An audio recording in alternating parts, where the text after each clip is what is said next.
All right, guys. Our next guest has coached some of the greats, including Tito Ortiz, Chris Cyborg, Michael Bisping, and just this past weekend, BJ Penn. He's one of the phenomenal minds in this sport, and we love having him on because of his honest opinions and down-to-earth personality. Jason Parillo, welcome back to Submission Radio. How are you going today? How you doing, fellas? I'm good. How are you guys?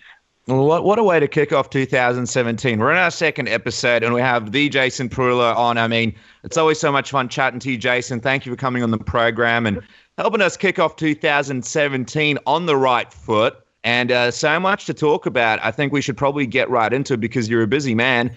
I mean, the first thing, although it's a little bit of a bummer, we do want to touch on this past weekend where BJ Penn took on Yair Rodriguez in what was BJ Penn's first fight in 2.5 years.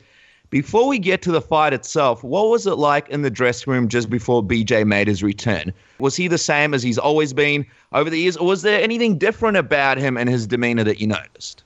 You know, he's the same guy. I mean, BJ, just like all fighters, are always pretty nervous back there before the fight, and he actually felt really good. I mean, he's been feeling really good all the way leading up to this fight, locker room. He was nervous, as you should be. Not only has he not fought in a few years here, but he hasn't felt the feeling of success in a longer time than that even. So, obviously a lot of that plays on your subconscious in there, on your brain in there, and he was nervous, but he was ready. He was ready. He just.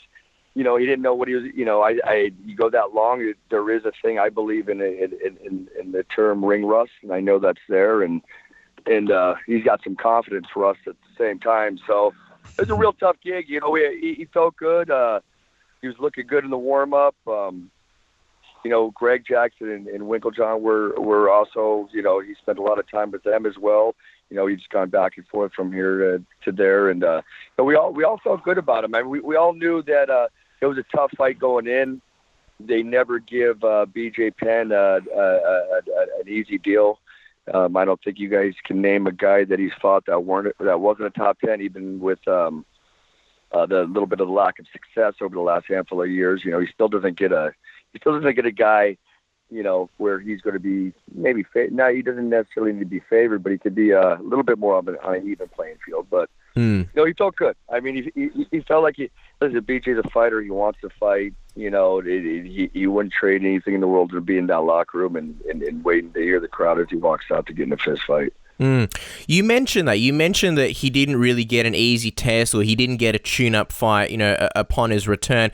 I know obviously you're there to help train BJ for any opponent they put in front of him, but you said yourself, Yair's a tough guy to come back from after a 2.5 year layoff. Was there any point during the camp or throughout this process that you were, somewhat concerned in any way with the matchup and the way the UFC was seemingly, looking to use BJ to help the name of Yair? Did you think that, maybe you should be fighting another fellow legend? Of course. I mean, from the get-go. I mean, they, not too long ago, he was matched up with the Dennis Siever. That fell through. He was matched up with a Cole Miller. That fell through. Those are the fights that I want to see right now. That's where we can really see if BJ had a chance, if he has a chance to come back. You can't, you're going in there with a 24-year-old kid that's all cylinders are firing, and he's confident that I'll get out, and he knows the promotion's promoting him, and he knows that they want to invest some years into this kid because they know he's got a lot of talent. And all these conversations, of course, have been said, and had. I mean, it's not like all of a sudden, oh, duh, I've been doing this game I've been doing what I do, paying my bills for fucking ever here. And we just went in blind, like, no, we're going to kill fucking Yair Rodriguez. We know the situation. And, and I know that it's a tough, it's a tough fight. It's a really tough fight. It's not a fight. And like I've told you guys before on the show, I will, BJ's going to go in that cage with me or without me, with Greg Jackson or without Greg Jackson or Winklejohn or whoever, or back in the past, his, coaches that he worked with in the past. He's going to, if he decides he want to fight, whoever says no, he shouldn't, he doesn't give a fuck about. He's going to go in there. So, me, I've always supported BJ. And, what felt good about BJ is we had, what's his name? Bruce Leroy. What's the kid's name? Alex Caceres. I call him Bruce Leroy. So there we go. Alex Caceres, who, had a split decision loss with Yair. And very similar style, very similar flash, and all that athletic ability. And BJ must have sparred 3-4 weeks with this kid, and it was doing really well with him. Really well, and winning most rounds, and even get him in submissions, and what BJ does, taking backs and choking. If you ask, he was looking good. He really was looking good, and he was in there with some good sparring, good training, good conditioning. It's just at the end of the day, you can't. No matter, the closest you can simulate a fight is sparring, but next to that is the fighting, and having that long of a layoff with a kid with reflexes like a cat. I mean, it was a tough deal, and BJ felt that out there. Now that the fight has taken place, talk to us about what exactly the game plan was for Yair. Well, we wanted to get BJ's. We wanted to put Yair on the ground, and we felt we could. We watched video and tapes of his past fights, and he was. You're able to get him to the ground. There's guys with lesser ability that are able to bring Yair to the ground, and we were pretty confident that we'd press him against the cage, and obviously keep pressure on him the whole fight, and wear him down in the cage and take him to the ground, and look for the submissions was our main goal for the fight. And with the first minute, I think BJ did get Yair up against the fence, and Yair was able to slither out of there. Good on him. And, that started building momentum going the other direction, and we weren't able to catch up. I'm wondering, you mentioned that Alex Caceres was simulating Yair Rodriguez in training and BJ was doing well. How sort of similar did Yair fight as compared to your expectations? Like the way that Alex Caceres simulated him, did you find the same Yair in this fight, or did he sort of surprise you with anything that he did and maybe fight a completely different fight? Well, it was a lot of the same stuff to say, that he was just really sharp and obviously great conditioned.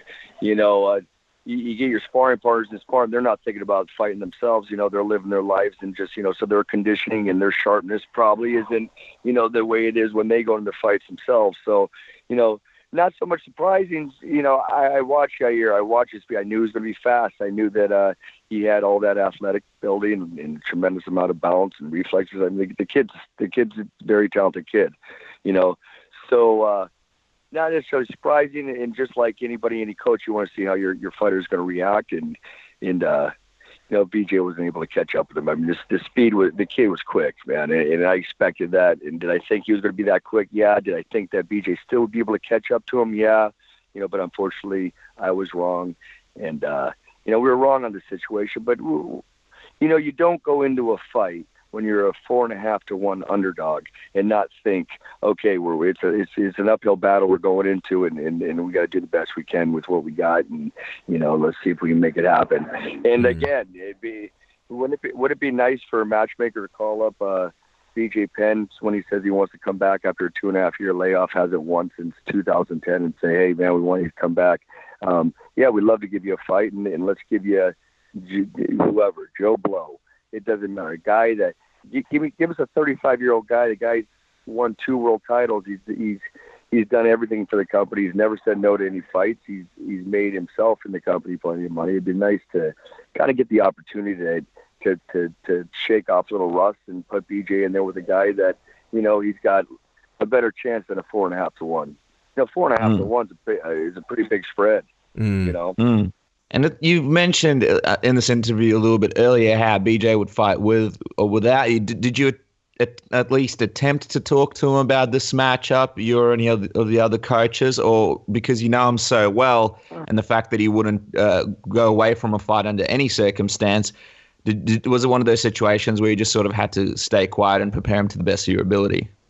No, of course. I mean, we talked about it at the beginning. I mean, he was looking to fight, and that's the guy they were offering him, and he has a hard time saying no. I'm sure he talked to both, guys out in Albuquerque as well. He obviously talked to them. They know Yair trained out there, so I don't think it was anybody. It wasn't really anybody's first choice. It's BJ's. BJ's not going to say no, and he didn't say no. And once he's committed and signed the contract, now it's not. Every day, let's not tell this guy, hey, we shouldn't fight this fight. We're already committed. We're already going to go in. So every day is now, let's beat this guy, and that's the nature of the game. as a coach, it's really easy to go in there with an A student, a guy that's firing all cylinders. He's 25 or whatever, and just, ball of fucking natural testosterone, talented as hell. It's going to a fight with a guy like that, isn't a difficult job for a coach. Going to a fight with a guy that, has fallen down to, the D level. Now, not D level as a fighter, but D student. He's falling behind. When you lose 5-6 fights in a row, and and you take 2 years layoff, 3-year layoff, you take all these layoffs, you're dealing with a different guy, and as a coach, you want to improve that guy. You want to bring that guy on the firing line. You want to be successful. You want to make sure he's safe. You want to make sure he gets in that firing line and do the best he can. And I think BJ was out there trying as best as he can, and again, he fell short. And that's the name of the game. There's a winner and there's a loser. And, you feel the wins, you feel the losses. It is what it is. Yeah, I feel like everybody sort of in BJ's corner would have felt it. He's a warrior. He showed that, he's still got an incredible chin, and he really sort of fought till the very end. You've been with BJ through, through the highs, through the lows, through his, through his prime, his title reigns. I'm just wondering how difficult was it for you to see the fight unfold the way it did, not only as a coach, but also as a guy who's been a friend of BJ's and known him for such a long time? Yeah, it's so tough. That's my friend in there. Like you said, we are very close, and it is difficult. It's difficult to watch when he falls short. This fight, I've seen him in tougher spots. Let me make sense. Has he been put on his back before, and has he been stopped before? He's been stopped before. Yeah. Was he stopped that night? Yes, but I've seen him, go through a little bit more damage. The fight with GSP, when you got a 190-pound guy that weighed 170 sitting on top of him, dropping elbows on his head for 5 minutes, for 10 minutes, that's a whole different animal. This kid put it on him, and BJ's fine. Fortunately, and that's obviously a concern of mine, and one of the most important thing to me is that he comes out safe, and there's no damages, and he's not taking damage for the future. A little bit of damage. We're going to take damage if you're a fighter. Don't expect to go in there and not get a little damage. BJ's a fighter. It's hard to explain. It sucks when you got fans bitch. I got fans that talk shit to me all the time. About BJ or about whoever. It's like, all right, man. You got your opinion, and how many fights you got. How many fighters you coach. How many days do you sit in the gym and work with somebody on a 5 to 10 hour basis, a group of guys, these guys that are, coming from all walks of life, and you got to try to, get these guys in the right frame of mind and get their skill set up to another level. And it's not an easy job, I'll be honest with you, and you get a guy like BJ Penn, who's got a tremendous amount of experience and a tremendous amount of negative experience as well. It's a tough gig, and you try to do the best you can with it for the most part. Yeah, it's incredibly tough. And I think a lot of fans who are just coming to the sport now don't really realize, the responsibility and the emotions you go through as someone's coach and wanting to be in there and help them. And you have to watch what's going on in front of you. There was no post-fight press conference at UFC Phoenix, but what was it like after the fight when you spoke to BJ? How did he take the loss, and what was the scene like in the locker room after the fight? It's a scene that we've been through before, and he was disappointed. Obviously, of course, he's disappointed. At the same time, he was, feeling, what we've even talked about leading up to this point. It's a different. Once you get under those lights, and you got that, you got those thousands of people in the audience, and it's just a whole different pressure. It's something that you get. There's an endurance to that in itself. That's why when you're off 2.5 years, there's an endurance to actually, dealing with that. The pressure of that. The adrenaline is going to come, and some guy's going to be trying to kill you. You're trying to kill him. Again, there's no way to simulate that than the fight. And he felt rusty. He said in there, he felt like, He felt good. He felt great. I've never seen him feel that good. I'll be honest. Before he walked in a fight, he goes, Jason, I feel good. I never normally I'm worried about the way I feel. I feel amazing. And again, You can't simulate timing. You can't simulate distance. You can't simulate a quick, young 24-year-old kid. You know, you can do as much as you can in sparring. Again, I'm going to say it over and over again. I'm going to reiterate it, but, you know, rust is real, and I've heard fighters say in the past, there's no such thing as ring rust. Well, bullshit. You know, maybe not for you, tough guy, but, you know, it's there, and especially when you haven't had success leading up to that ring rust. I mean, BJ Penn's the only guy I know that hasn't won a fight since 2010, and they'll give him a main event fight against the number 4 guy in the division or whatever. Like, do you see a lot of guys getting that opportunity? No, you don't. You know, they know he'll do it. They know he'll say no. He won't say no, and they know he'll take on everybody. He prefer to fight the top 10 guys. I mean, I would have loved to be the guy to be able to pick the fight, but that's not my job and that's not my position. But I would have loved to have been that guy. I'll tell you that much. And I guess one of the things that would be really hard for BJ is obviously saying or feeling that good and going in there feeling so prepared, and then it being over before he really got a chance to show what he had and his improvements and sort of show that new version. I'm wondering, I don't know if it was sort of too early to tell, but did he seem afterwards, what was the vibe like? Did he seem like he wanted to get back in there again and have another fight? Well, I mean, This is BJ Penn. I mean, if you say the name BJ Penn, there's only one thing you're going to be thinking about is the fighter BJ Penn, and that's what he is. He will, and I've said it. That they put a camera on me and interview me immediately after the fight, and they were asking me, "Do you think he'll fight again?" And you know, I like I said, I'm going to encourage him to think about doing something else. But I do not see it. You know. The promotion has to say no to him before he says he doesn't want to fight again. It would be my guess. I'm just guessing. I'm just saying that. And I don't. Does his family want him to fight again? I don't know. I haven't talked to anybody. Do I want him to fight again? Never. I never want to see him fight again. I guess if he fights again, I want it to be a 38-year-old man, lost his last couple fights. You know what I mean? And let's see if there's a fight there. But in all reality, it's BJ Penn. Most of his fans don't want to see him fight anymore because, again, they're looking at it in the fan aspect. They don't realize what he's getting, the wolves he's getting thrown to. They don't realize, you know, the business aspect of the fight game, I guess, some of the ignorant ones. But who knows what BJ's going to do? You know, whatever he does, I'm going to support him. And if everybody around him, and if I see him in the gym and it looks like he wants to fight again and it looks like he shouldn't, of course I'll be recommending him he doesn't. But if I say no, don't fight anymore, BJ's just going to go off and go somewhere else. I'll tell you that much. Yeah, and you know what I love about you, Jason? You have such great relationships with your fighters like Michael Bisping and BJ Penn. It's a pleasure to hear you talk about your relationship with them and the friendship behind it. I mean, let's quickly look to the future, however. Will you be in Tito Ortiz's corner this weekend at Bellator 170 when Tito has his final fight against Chael Sonnen? Yep, I'll be there. All right, well, 6 days to UFC Hall of Famers. That's what I got going on here. that is unbelievable. Well, you know, this is kind of a tradition when you come on our show. We get these crazy predictions out of you. Everybody remembers the amazing left hook knockout prediction that you basically had for Michael Bisping versus Luke Rockhold. What is the prediction here, Jason? If we can get one from you, how do you think Tito gets it done this weekend against the American Gangster?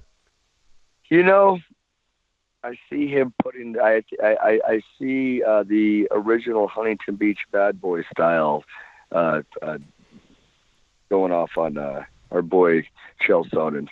I know they're both wrestlers. I know Chael's was a better wrestler. Obviously, beat him in college. But I see Tito setting Chael up with some nice punches. Maybe even putting him on the floor with a shot and doing the old elbows on top of his head.